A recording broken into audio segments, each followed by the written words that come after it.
I am. I call the October 9th, 2023 regular business meeting of the Lee County Board of Education to order. Fran Miles will give our invocation. Let us pray. Lord Jesus, we just come asking you to be with us in this meeting, Lord, that you will give us the right decision to make and that will be the best for the children of our school. We ask you just to guide us and direct us. All this for us in thy name. Amen. Amen. You have tonight's agenda before you. We can adopt by consent if there are no modifications. And at this time, our Vice Chairman, Donna Ford, will review meeting and public participation protocols and guidelines. Board Policy BCBI, Public Participation in Board Meetings. Meetings of the Board of Education are held to conduct the affairs and business of the school system. Although these meetings are not meetings of the public is invited to attend all meetings, and members of the public are invited to address the board at appropriate times and in accordance with procedures established by the board or the superintendent. Thank you, Ms. Ford. At this time, Dr. Toole will now welcome those in attendance at tonight's meeting and recognize our current award recipients. Hey, welcome. Good evening to everyone who has joined us. Once again, we look forward to a great meeting this evening. It is definitely going to feel like fall this week. We had an incredible homecoming celebration last week. A special thanks to all of the schools and school personnel that made all of these events come to life. October represents a celebration of so many things: Latin heritage and anti-bullying days, as well as National Breast Cancer Awareness Month. But October also serves as National Principal Appreciation Month. The Wallace Foundation lists the school principal as one of the most essential components in a highly effective school. It is one of the most challenging and rewarding jobs I know that I have ever had. So I thought I might share with you some fun facts about being a principal. Number one, the job description never covers it all. They are often the first to arrive and the last to leave. They keep an open door and communicate, and communicate again. They handle everything from first day kindergarten tears to reptiles in the hallways. They hold hands and wipe tears for everyone. Number two, principals make things happen, they fix things.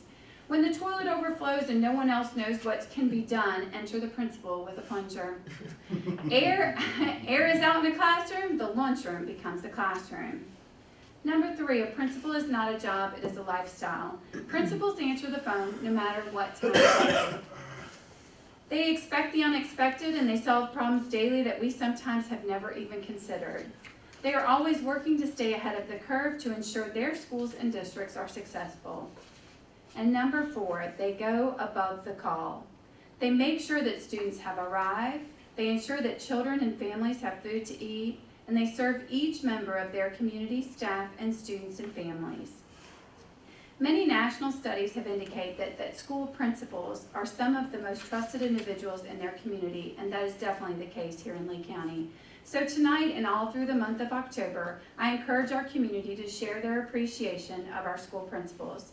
I look forward to the board celebrating principals this evening as well. Thank you, Madam Chair. If we can come up front.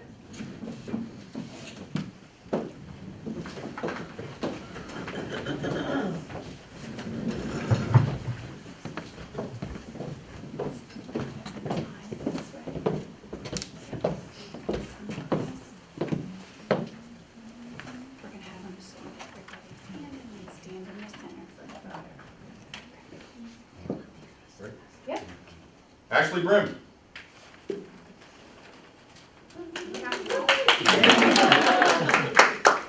Ashley is the director of our pre-K program. Going that way.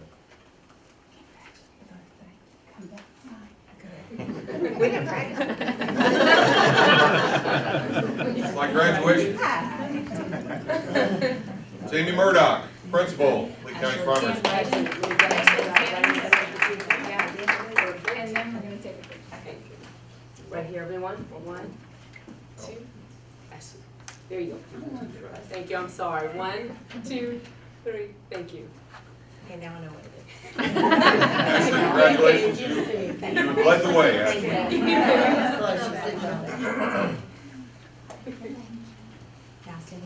Yes. There you go. We go 1, 2. Thanks, Jamie. Pam Willis, principal, Kitchfooney Primary School.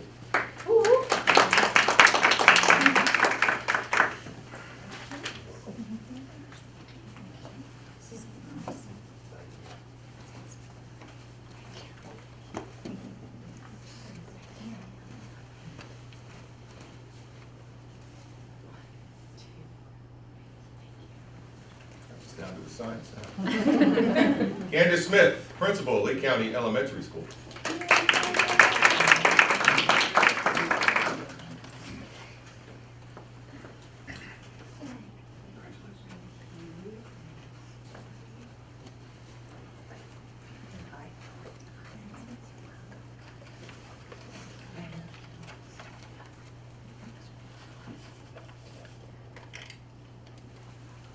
Katie Peppers, principal, Twin Oaks Elementary School.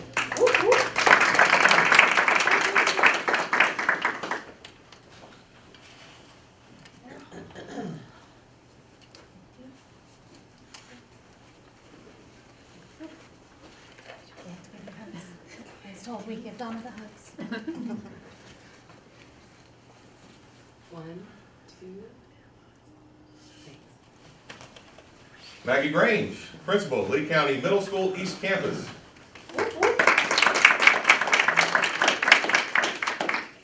Some say I have a face for radio.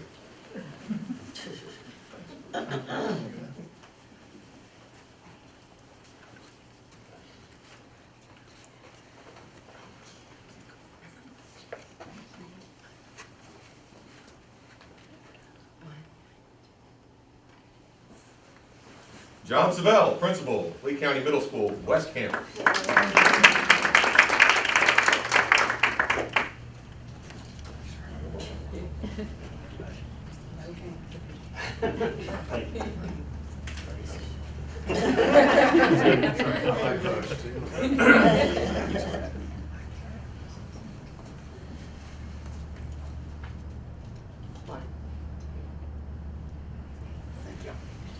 Aaron Olson, director, Lee County Transitional Learning Center.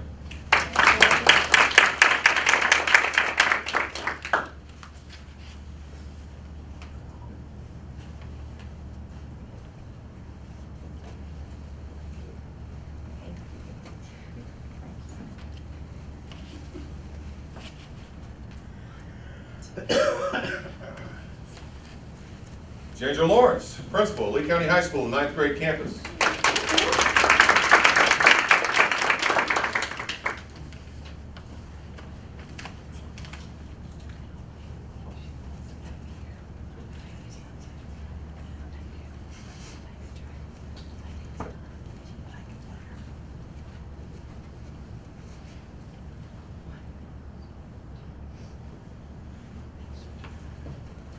Dr. Karen Hancock, principal, Lee County High School.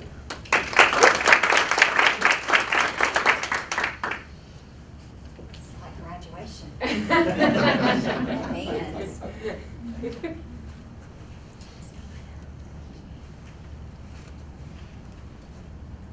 1, 2.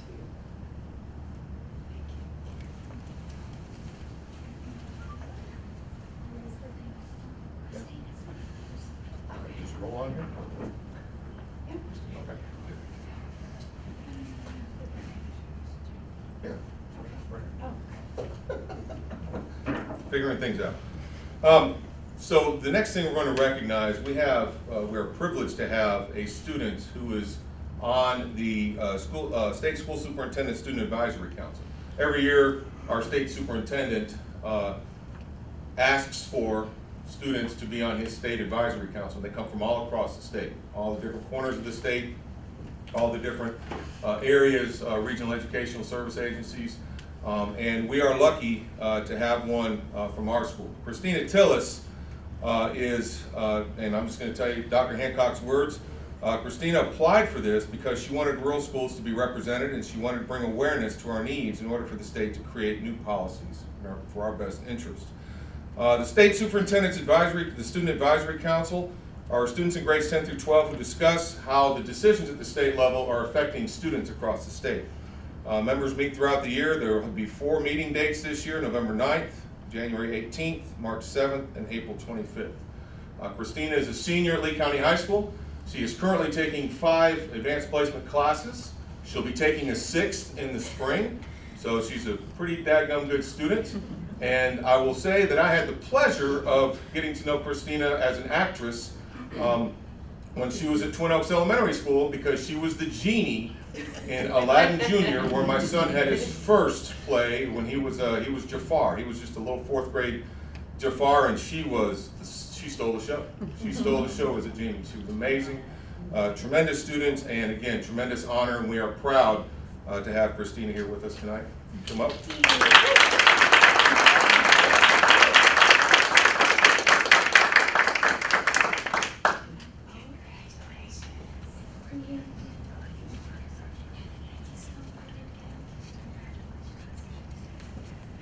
She follows directions.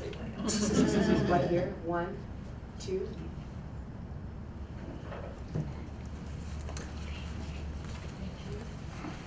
While we transition, all of my principals, can I have you back up so I can get one picture with all of you? Thank you.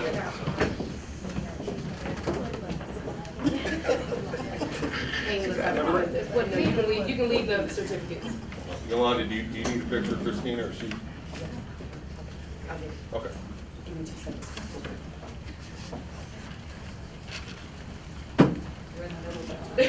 Snap dead. Snap dead in the middle. Do I need to go on the outside, or John, you just get in the middle. Yeah, one thing is that's not like perfect. the other dude? Come on, Eric, what is this? Okay, that's good. No, you know Yes, you're not. actually, yeah, can you guys shift just a little bit this way? Perfect. Am I between those heads? Yep, I'll be short. here we go, 1, 2. One more, 1. Thank you, congratulations.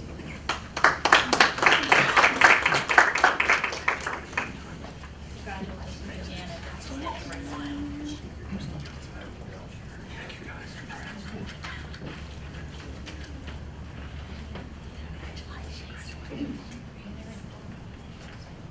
Next is the public participation portion of our meeting, and this is the time that we set aside for any individuals who desire to address the board on any issues of concern. There were no requests submitted for tonight's meeting, and we will move forward to the next item of business.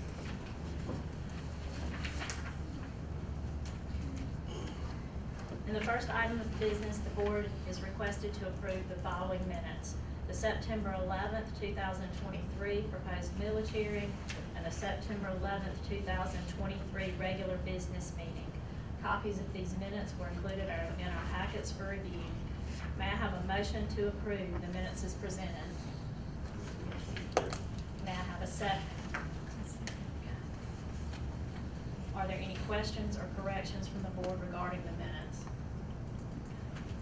Being none, I have a motion and a second to approve the minutes as presented. All in favor, please say aye. Aye. Any opposed? Motion passes 5-0. In the second item of business, the board has been requested to approve the month-end August 2023 financial statement. A copy of that was also included in our packet for review. Dr. Truitt, are there any comments you wish to make? No, Madam Chair, members of the board, I make the recommendation that the financial report as submitted be accepted for the month of August. May I have a motion to approve the financials as presented? May I have a second? Are there any questions or comments from the board regarding the financials? Being none, I have a motion and a second to approve the month-end August 2023 financial statement as presented. All in favor, please say aye. Aye. Any opposed? Motion passes 5-0.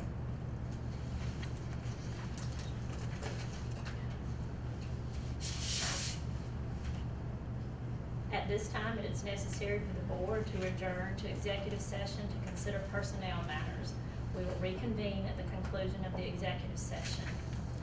May I have a motion to discuss or deliberate upon the appointment, employment, compensation, hiring, disciplinary action or dismissal, or periodic evaluation or rating of a public officer or employee, or to interview applicants for the position of superintendent? May I have a second? Are there any questions or comments? Being none, it's been motioned and seconded to adjourn to executive session. All in favor, please say aye. Any opposed? Motion passes unanimously. We are currently adjourned.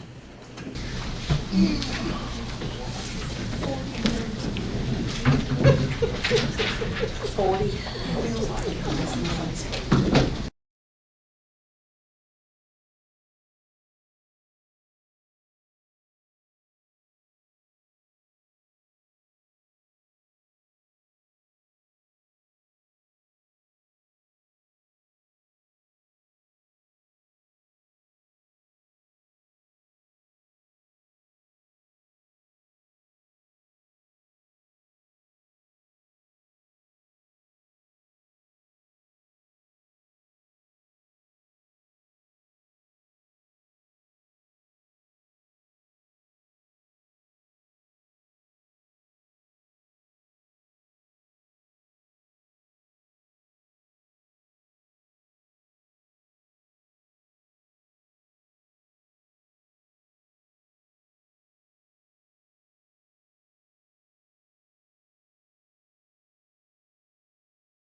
second?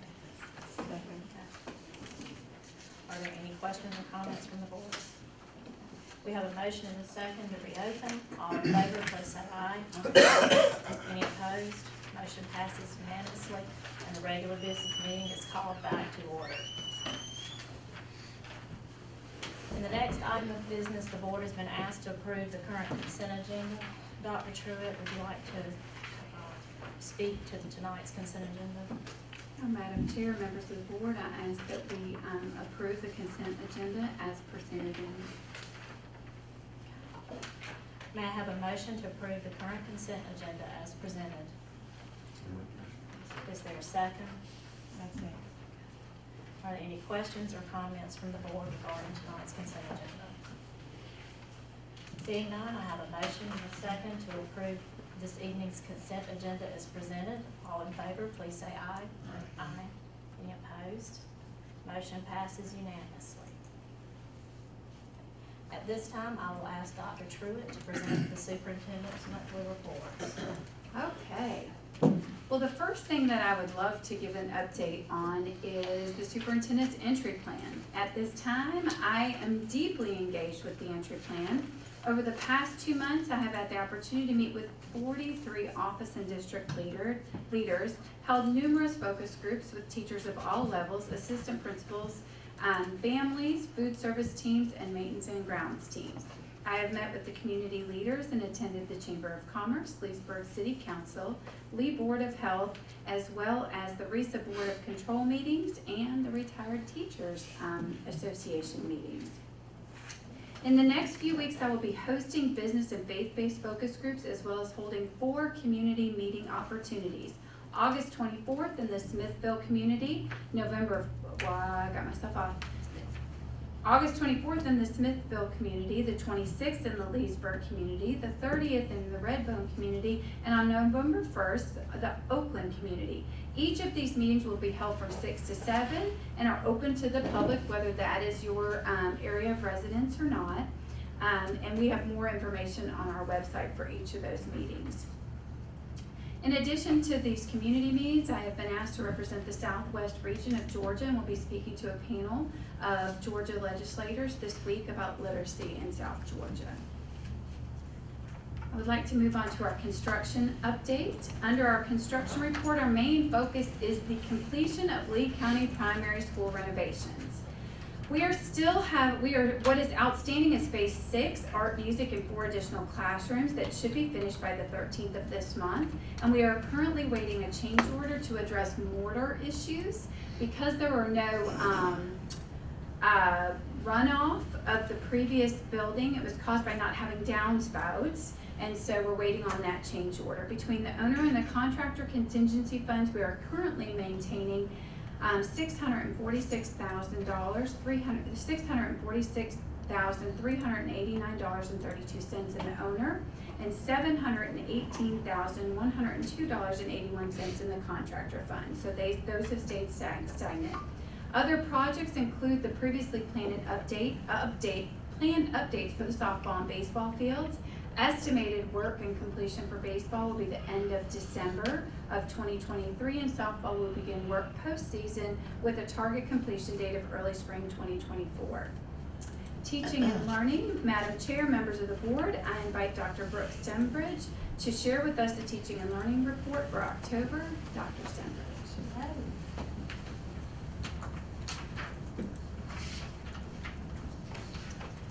Okay, we have a lot of things going on in literacy in the nation and in the state. Some of it's new knowledge for teachers. It might challenge a little bit of what they think about construction, but it's all moving schools towards best practice. We have 2 pieces of legislation. We have Senate Bill 48, which is also known as the dyslexia bill. Some of the main highlights of that is that schools are required to screen students at least once a year for characteristics of dyslexia in grades K through 3. And for the students who are indicated as a possible high risk, that an intervention plan is made. And that's basically what our MTSS process has. And that also, we will provide professional learning to all of our K-3 teachers and leaders, and the state will provide a dyslexia endorsement. There are 17 dyslexia programs. We have 9 teachers who are enrolled right now to get their dyslexia endorsements. For House Bill 538, that's the Georgia Early Literacy Act, it too requires that we screen students in grades K-3, but this is for 3 times a year. And that also we will use an approved instructional core resource in grades K-3 for teaching of reading. It also requires professional learning for all kindergarten through 3rd grade teachers around the science of reading. You should have in your packet just a brief, just a one sheet front and back science of reading, and it gives the components, the 5 main components of reading there. The science of reading is not a program, it's not something you buy. It is just a body of research. As we learn more, we apply that to what we know, and so this is just an illustration of all the things that go into teaching of reading. Reading is a science and art for teaching. Okay. Also, in the works, there are new ELA standards. Now, we're in the process of rolling out our math standards. Also, we have new ELA standards have been approved by the state board, and they we'll be implementing those next year. We have, the standards are laid out a little bit differently, and that they are in aligned with what we're learning, the new research involved within the science of reading. Okay. As we planned for these changes, there are a lot of gray areas there. The state is saying they're going to provide us with a universal screener and a dyslexia screener through the Beacon assessment system, but we're still waiting to see what that looks like and if that's coming. We have, the state is going to provide professional learning for dyslexia and for the science of reading, but again, we're waiting for what that's going to look like for our teachers. And most of it is required for all of our teachers, and it's very extensive, takes a lot of time. So we're still waiting for more details from the state on that, but we are going ahead with making literacy plans for Lee County and looking at what we have. That's my time, I think. So what we're doing is it aligned with the legislation, and we'll have a literacy advisory that also looks at, advises on an instructional framework for our teachers and some specific strategies that teachers can use in teaching and for each of the components of the literacy law. Okay. Thank you, Madam Chair. That is what we prepared and are open for questions. I'm not positive that everybody knows what dyslexia is, and that seems to be kind of a major issue that the state is putting forth. Right. And honestly, we are not going to be diagnosing dyslexia, but dyslexia is a big umbrella, and a lot of times when people hear dyslexia, they think about people who have reversals and see things backwards or upside down. But basically, in a nutshell, it is students who have some sort of disability as far as reading is concerned that causes them to struggle with reading. So what we do for the screener is, do we have kids that are at risk, and then we put in interventions in place once we decide why they're struggling with reading, and if they're making progress, that's great. They just move on, and we just keep ticking on. And if they aren't making progress, then that could indicate that there's a greater issue for them. So right now, some of the proactive measures that are already in place is we have full utilization of a universal screener called FastBridge. That has been approved by the state to identify in 2 areas. It does have a gap area, and so we're getting clarification from the state as to what would satisfy that gap for identification. So there are several legislative bills that are requiring screeners right now. The dyslexia is one of them. The other House bill that Dr. Stunbridge mentioned as well, for that K-3 literacy. So what we're looking at is what potentially, this is, I guess, where we, Dr. Stunbridge nicely said, we're waiting for the state to make some decisions. And so they're saying that they're gonna approve curriculum. We're waiting to see if the current resources that we have with the benchmark system will be approved. We have faith that it will be, but we'll wait and see. And so right now, there's a lot of pending information. What I'm committing to is as we get updates on this information, when I come back from the panel that I'm serving on this next week and we hear from the legislators, if we get information there, we'll continue. You're gonna continue to hear more about both dyslexia, the K-3 early learning and early reading, and we're gonna let you know what we're currently working on, where we are, and then where the state is in those processes. If you're not diagnosing dyslexia, but you're screening for it, and you label somebody dyslexic that has not been diagnosed, where would that go? Well, one of the reasons, Okay. We won't it won't necessarily go, so we're not going to diagnose, we're not going to label someone with dyslexia. What you may do is there may be indicators that there is a possibility there. There are certain circumstances where parents, if you have dysgraphia, a parent has the right to choose to go and seek a medical diagnosis. What we would do is put the interventions in place to address the instruction, to address the learning gaps that are there. So whether someone has a learning deficiency or they have dyslexia, we're gonna put the right intervention in place based on what's identified as the gap. So if they're struggling with the way that we're teaching phonics, we're gonna look at what is the alternative to that and what is the intervention there.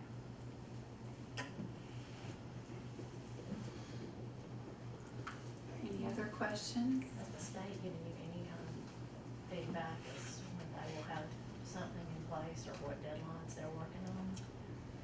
What- So they continue to say January, but so part of my ability will be, and what I'll be presenting is when systems much like ours have spent millions of dollars around assessment, screeners, curriculum, for them to change and then just say, this works, this doesn't work. The other disadvantage that they have put us in is they are gonna potentially identify certain products and certain vendors that are approved, which absolutely then takes away our ability to negotiate in price with those vendors. And so all of that will be communicated Wednesday. But we are hoping for more information, supposedly January, but some of the professional development that the state is, let's not use quotes, but offering is a full virtual, which we have not. Teachers learning how to teach reading through a full virtual setting is not ideal, so we're gonna have to find a better solution for that. Thank you. Okay, as you can see in your SPOS report, our SPOS report looks a little bit more normal. Remember last month we had an influx of about $100,000 that was a one-time correction to the state. So our current SPOS balance for the month of September was $437,817.15. Student health services. In your student health services report, you could see the updates there. We had 2 emergency calls. We had also super excited to announce that student and staff were offered the ability to participate in flu clinics. And so the Lee County Health Department was on site at our schools in September to offer flu vaccines to staff who wish to participate. And they are also partnering up with us once again, K-12, to offer flu vaccine September 17th through 26th at a variety of schools to any students whose parents give them permission to participate. Any question on flu vaccines? Technology. We did our final on Monday, October 2nd. Our final switch was complete to install the switch replacement project. The final piece was in our data center, which was the main hub for network communications. We had a little bit of glitchiness there, but I think we have ironed all of that out and feel good about how that has improved our connectiveness as well as our bandwidth. The vape sensor RFP bid window has 15 days left. The window opened on September 19th and will close on October 19th. There has been interest from several vendors. At the close of that, we will follow procurement guidelines from the state and select an award winner for that RFP. You will also notice as an agenda item later, Granite Telecommunications, we're considering a switch there for a yearly savings of $6,567. In our food service report, September 13th, Lee County Primary School began cooking hot meals for breakfast and lunch. This was a huge transition. They also successfully opened their second serving line, so hats off to that Lee County primary team.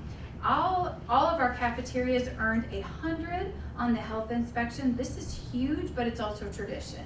So we've been earning 100 ratings. So the safest place in Lee County is at your school. So eat at your schools.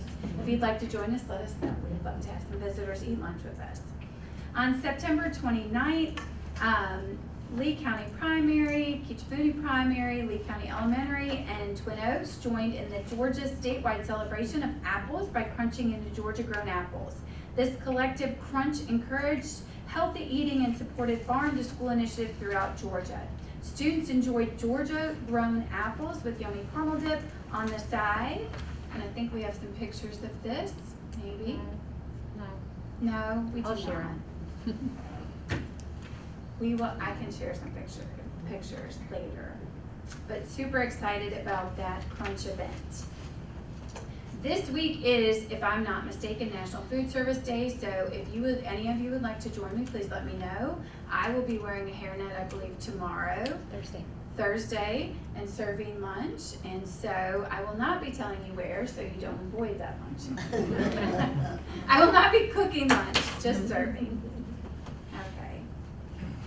Transportation, our driver shortage continues to be a bit of an obstacle. We are still exploring unique ways to recruit drivers, and we are continuing to offer training classes as candidates present themselves. You will notice in plant operations, we have an extensive maintenance list. Some of that is new projects, as well as continuing to make sure that we are keeping great upkeep with our current services. So in addition to this, if you will notice, playgrounds are on the list. We're continuing to inspect playgrounds, make sure that they are safe. We are watching out and treating those ants, and we are assisting in moving furniture. Madam Chair and members of the board, I would like to invite Mr. Kevin Dowling to share with us the safety and discipline report for October. Mr. Dowling, if you would like to join us. Okay. One thing, just talking about safety, discipline, one thing about discipline that some folks don't really, sometimes they just don't tie it together, but whenever you have somebody that's suspended, whether it's in-school suspension or out-of-school suspension, they're losing time in class. They're losing what we call instructional time, and that's that time in class where they have the opportunity to hear from the teacher, to learn from the teacher, to get in groups or whatnot. They lose that opportunity, and so that affects kids when they have to be suspended. So we wanted to look a little bit into, where are we at as far as instructional time? Where are we at as far as are we doing better? Are we doing worse? Are we getting more instructional time out of our kids? So we looked at that a little bit. Go ahead, Jen.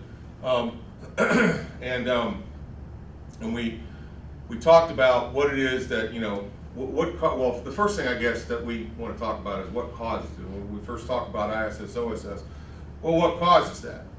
Well, They're mostly in the code of conduct, class 2 and 3 offenses, and that could be anything from possession, use of tobacco, it could be fighting, could be possession and use of drugs, it could be being disrespectful to a staff member when it rises to a certain point, it could be bullying, a lot of other things. I mean, anything that's a rather serious offense, a lot of times will bring with it some kind of a consequence of ISS or OSS. And of course, you know, me being an educator, I decided to put a nice big word up there for y'all. So instructional time is sacrosanct, and that means that it's, you guys are laughing. What are you laughing for? I'm trying to teach you something.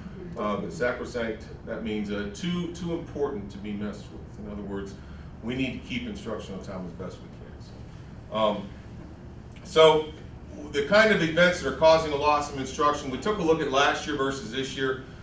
For those events that caused the consequence of ISS, we have an 18% reduction right now this school year than we did last school year up to the same time. So what I did is I looked in our Infinite Campus and our student information system, looked from last year from the beginning of school till October the 9th, and then this year from the beginning of school till October the 9th, roughly the same amount of days. So ISS consequences, we have an 18% reduction. Total days of ISS, in other words, how many days are all of our kids in all of our schools spending in ISS? We have a 25.7% reduction so far. OSS consequences, there are 29% fewer OSS consequences and about 28% reduction in the total number of days of OSS. So what does this tell us? It tells us so far that we're doing a better job of keeping kids in class. We're trying to find other alternatives, or just that those infractions are less. The ones that are causing ISS, OSS are a little bit less than they were last year, which is a good thing. We have a few talking about the safety part, and you heard a little bit about the RFP for the vape detectors. We're going to get into that for just a second. But the cessation program that we brought up in the spring and that we've started this fall, we started a cessation program for qualifying students to enter into the program. Those students had to qualify if there were kids that just made a really bad mistake, or kids that really have not had a lot of trouble in the past, not your frequent flyers, not the kids that are in your office every other day, but kids that really just, you know, they just made an honest mistake, and you look at their discipline history and that's true. They really, you know, they've really been someone who has never hardly been in trouble or had very, very few instances. So our nicotine cessation program, we have 34 students enrolled in that right now. And our cannabis cessation program, we have 1 student enrolled in that. And we looked at these cessation programs, you know, at the bottom of it all, we're all educators. And we want our kids, we want to help teach our kids and help our kids learn the dangers of getting too much nicotine in their system at a young age, or getting cannabis in their system at a young age. So we tried to put our money kind of where our mouth was in trying to come up with these programs to help our kids understand and maybe help them, you know, look, we can punish them all we want. We can throw them in ISS, we can throw them in OSS, we can send them to tribunal, all this other stuff, but is that really helping them understand the dangers of what they're doing? Is it really helping them understand what this might be doing to their bodies? And so these cessation programs, we hope and we expect that it will help educate them in that way. So, as far as the vape detectors go, the RFP for the vape detectors, that's been, like I think Dr. Truitt said it earlier, it's been posted on the state procurement page since September the 19th, and I think it ends October the 19th. We're fortunate, the grant that we got, the state grant, didn't allow for more personnel from that, but it did allow us to do something like this. And once that finishes on a procurement website, we said that there's, I think Blair even said in his report, there's already been interest from several vendors. So we'll determine what vendor that will be for us. We'll get those and we'll start putting them in. Our plans are to have those installed in late 23, early 24. Now, is that going to be 100% and get everything perfect and catch every kid that does it? No, but it will be another deterrent. When we talked about the drug dogs, the Inquest folks or InterQuest folks talked about vape detectors, talking about cessation programs. These are all things to help, number one, a deterrent to keep kids from doing this, and number two, if they do slip up and do it, then a way to maybe educate them so they won't do it again. So finally, we talked about I know you guys love my community invited. I learned how to do that. I want the credit for that. That was really cool. I feel like I learned something there. But our community outreach partnerships, Twin Oaks is going to have a parent workshop October the 24th from 6 to 7 p.m. talking about vaping awareness and social media consequences, and I think one of our SROs will be speaking at that, and I think that'll be a really good thing for them. I even heard a rumor they might be offering pizza, so for those in the community that would like some pizza, they might be giving that. And then finally, our Fall Safety Summit, we're going to do that at Lake County High School November the 9th. That'll start at 6 p.m.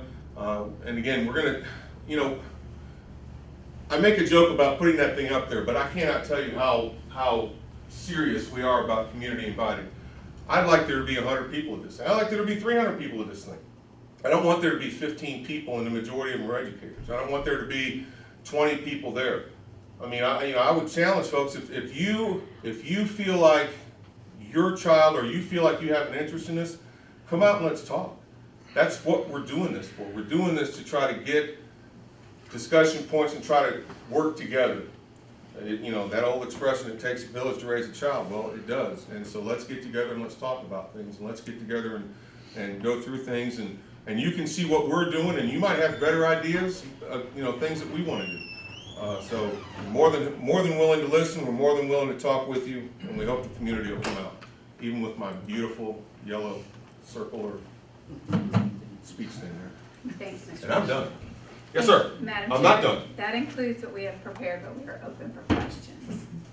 I mean, I've been hearing a lot about these vape detectors, but could somebody explain to me how they're gonna work? What you gonna do, I mean, when they go off, or? My understanding is when it's in the and Blair, you might be better at this than I am, but my understanding is they'll be installed in bathrooms and in certain places where we feel like vapes are gonna be snuck, which is usually bathrooms. When it detects, you know, a chemical or something out of a vape that would be mainly in a vape, it will send a message basically to administrators saying, you know, vape has been detected in the, you know, they'll have the bathroom's name, bathroom, you know, 400 hall bathroom or whatever. And at that point, you know, now you have to know, is it the girls or the boys' bathroom? That would be kind of bad if the wrong person went in the wrong bathroom. But an administrator or somebody close to it would try to go in the bathroom, try to see what's going on. Once we select the vendor, based on the RFP, I think what we can absolutely do is do a demonstration of what that looks like, and invite, not only, we can do that here, and we can also invite the community to be aware of what that looks like. Yeah. Who's So- bringing the vape? You get them at your local drugstore. Oh. Okay, now I think I'm done. Thanks, Bob. Are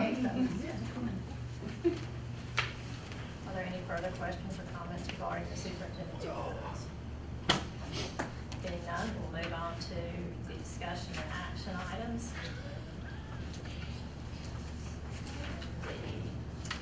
In the first item, under discussion and action items, we have been requested to approve the revised salary guide. Dr. True, would you want to summarize those revisions? Absolutely, Madam Chair, and members of the board, I recommend the following clarifications be added to the salary guide to account for the positions of senior directors. This clarification does not impact any additional areas of the salary structure or the guide. May I have a motion to approve the revised salary guide as presented? May I have a second? Second. Okay, thank you. Are there any questions or comments from the board regarding the revisions? Since there are none, I have a motion and second to approve the revised salary guide as presented. All in favor, please say aye. Aye. Any opposed? Motion passes unanimously. In the second item, under discussion and action items, it's the second and final, we have been requested to approve the transition of 3 phone lines to Granite Telecommunications. Dr. True, would you like to discuss the change in provider? Absolutely, Madam Chair and members of the board, you have been presented an overview of the potential savings for moving our 3 mentioned analog lines to Granite Communications. This transition of services stands to represent an over $5,000 in annual savings, and I recommend that we make this transition. May I have a motion to approve the transitions of the phone lines as presented? Ms. Ford, may I have a second? Second. Thank you. Are there any questions or comments from the board? Being none, I have a motion and a second to approve the transition of the phone lines as presented. All in favor, please say aye. Any opposed?